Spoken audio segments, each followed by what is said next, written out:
Lawak nito guys, oh. Tingnan nyo kung gaano kalawak ito. Wala, oh. Dito to sa ano sa Flower City. Sa Taypa, Macau, ayan. Ganda guys. Nakatuwa dito.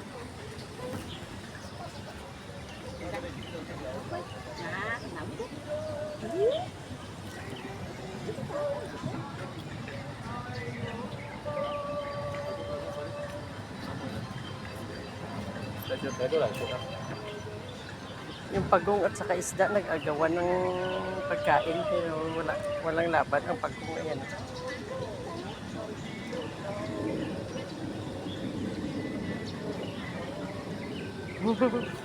Nakatuwa. Doon ako nag-exercise. So, dyan ako nag-exercise. Music pa si Lolo. Ano ba yan? Kakanta siya mag-isa eh. May nag-exercise din doon. Kita mo na gumakanta siya.